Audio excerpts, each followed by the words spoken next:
How do you feel if someone write a code for you? If someone is always available to review your code? If someone assists you in writing a better code and explain any code that you don't understand? You feel awesome, right? So today in this video, we will learn about this powerful plugin, which is a true game changer for any developer. It will help you not only to write a better code, but also it will help you to write a code when you want to. So are you excited for this tool? If yes, then let's start this video. AI Assistant. So this is the name of the plugin that we'll be using today in this video. So for that, you need to have Rider installed in your machine. So in Rider, what you need to do is go to the setting. For that, you need to go to setting here and then go to the setting, or you can also use Control Alt and S. And once you press that, it will show you this window, and over here you go to this plugin tab, and over here you can see this AI Assistant. So I have already installed in my Rider, but if you haven't, then you can go to the marketplace and search for AI Assistant, and you can then install it. But make sure that before you install this plugin, your Rider should be up to date. If you are using an older version of Rider, you may not be getting this plugin. So make sure that your Rider is up to date. In my case, I'm using Rider 2023.2.2. So make sure if that plugin is not available, just update your Rider and then try to install it again. And the next step is using how to use the AI Assistant. So let's do it. Now we have installed the AI Assistant plugin in Rider. So what we will be doing is we will first write a simple application, and then let's see how AI Assistant will help in this application. So I'm creating a new console application. So you can see there is nothing, it's simply a console application. So I'll just delete all the code and I will just copy and paste one simple application, and then I will tell you what that application will do. So you can see with this application, it will just read the input that we enter. It will convert that input into the integer as an age, and it will check, okay, if the age is greater or equal to 18, then write this message, okay, congratulations, you can vote. And if doesn't match this condition, then it will prompt the message like, oh, sorry, you are not eligible to vote. So basically, this is a simple application to check if you are eligible to vote or not. So before we do anything, let's run it just to make sure the application is working as expected. So let's say, okay, did, and congratulations, you can vote. So very easy, right? So now let's see that in this application, if you want to add some additional condition, let's say, okay, I want to check if the person who are voting is a citizen or not. And for that, let's say you don't want to write the code from your side. Then in this case, how AI Assistant will help us. So for that, what you need to do is you need to press Ctrl A or select all the code and press right in the mouse, and you will see this AI action. So when you click the AI action, you see there are lots of options. So for our guess, what we will do is we will click this one, the new chat using selection. So when we do that, then it will select all the code, like this is the context that it is taking. And over here, now you need to write a simple statement saying that, okay, do that, and he will do the work for you. So in this case, can you modify this code so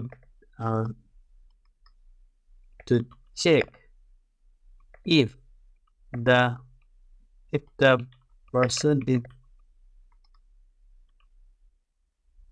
is citizen or not. Can you modify this code to check if the person is citizen or not? And if the person is citizen, then only allow to vote. Let's see what will happen now.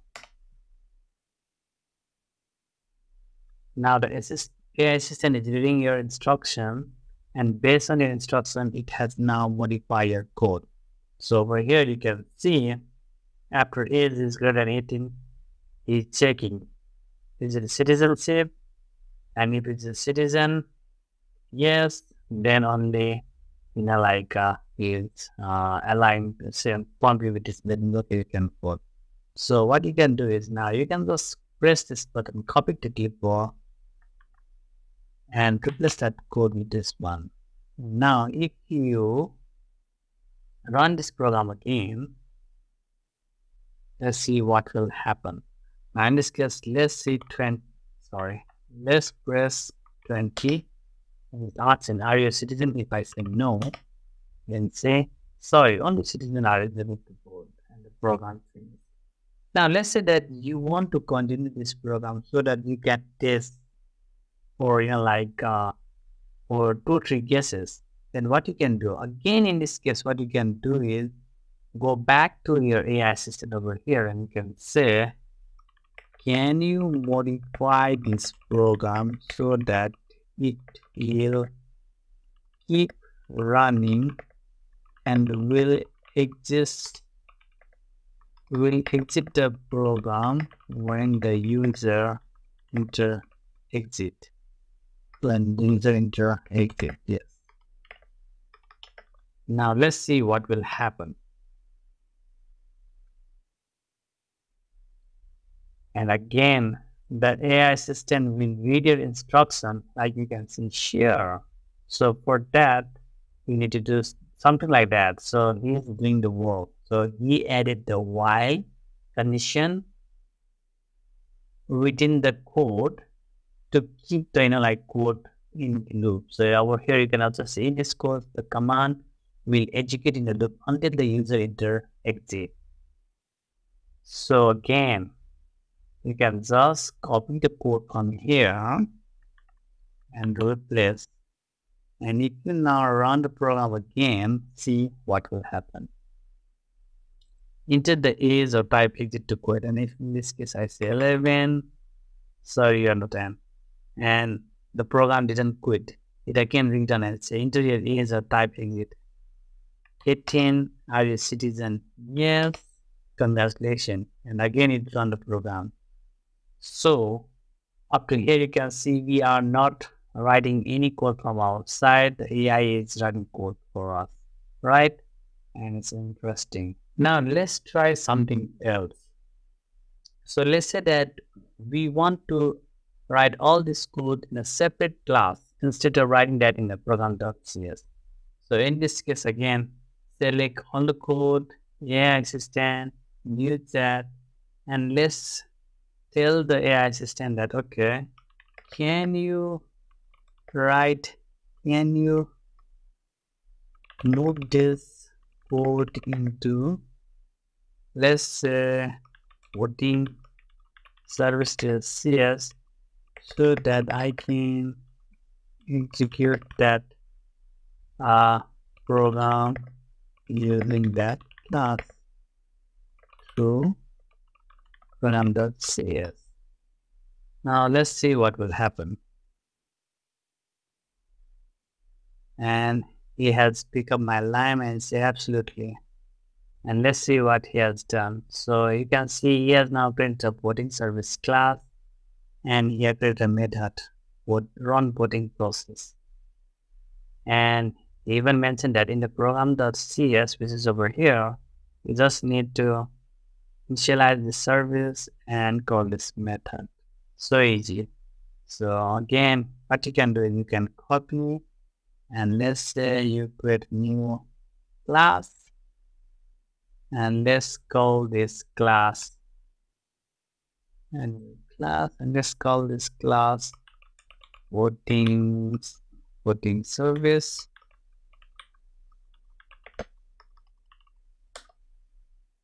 And now I can just copy it in the program again, copy, paste. And again, when you run, the application still work, right? So you can type exit the program. And that's cool, isn't it? Now let's consider that you are writing a complex program. So we are taking a very simple program for this example. But let's say that this is a complex program and you don't understand what this code is doing. So what AI assistant can do is you can just control select all, again go AI assistant, and then when you say explain selected code, then the highlighted code will be selected and it will explain you what it does. And the beauty is it will explain you line by line. So if you read over here, you can say this is our code, a simple concerned application encapsulated in the class name, voting service. And if you read over here, it will explain everything. So over here, it will go through all the code and you can even see some messages over here saying stay infinite loop. And over this line will prompt for user age or exit command. And this will break the node with the user type exit. And this will try parsing the input to an integer age. Check if the age is equal or greater than 18. Prompt for user citizen and so on.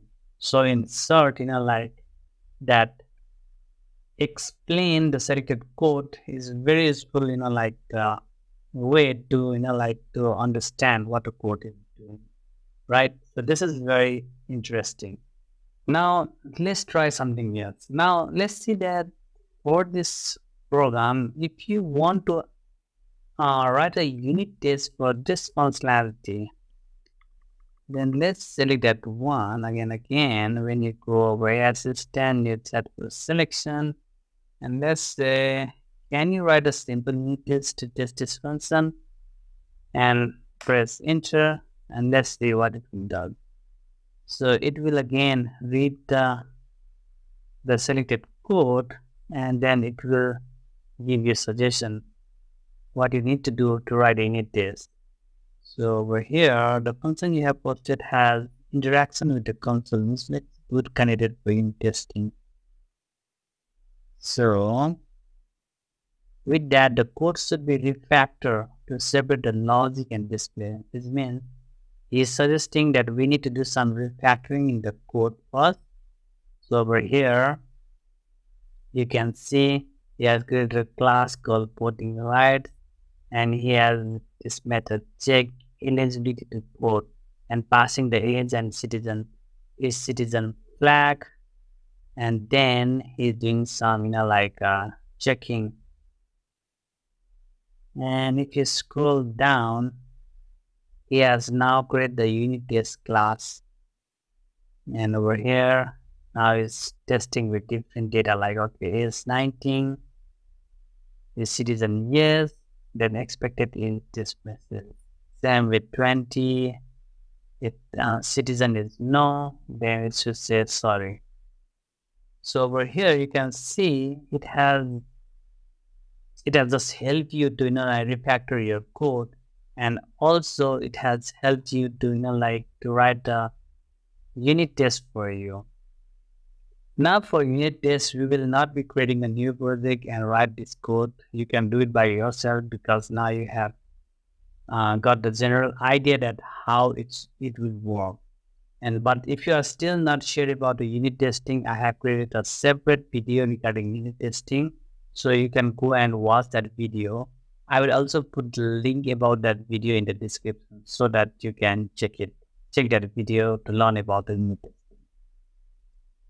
Okay, now let's try some other options. So over here you can see the suggested refactoring. So when you click suggested refactoring, it will review the code and it will help you to refactor the code. But honestly, I didn't like that functionality too much. It's because sometimes with that option, what it will does is it try to refactor the code too much. So yes, we can use that option to know how much code that we can refactor, but at the same time, you also need to use your common sense to understand how much refactoring your code needs. So for example, here you can see he did a very good job. Like, okay, you can have a small piece of code like, okay, run voting process and put this like while through this condition over here, which looks fine to me. And same with this request is, but if you scroll down, sometimes like for this example, confirm edit concept, just for a single line he's trying to create a separate method, which is not bad, but personally I didn't like it because just for a single line you don't need to create a separate like method. So what I would suggest for this one is, like when you use refactoring, you need to, like understand, okay, this portion is good, this one is not good. So you need to take only the one that is good and that makes sense to you. So when you use the AI assistant, one thing that is very important is don't go blindly and, do what the AI assistant tell you to do. You also need to use your common sense and do the thing what is right and that makes sense.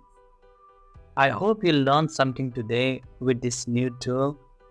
If you are a developer, you will definitely enjoy using this tool, because once you understand how this tool will work, then it will help you a lot in your code.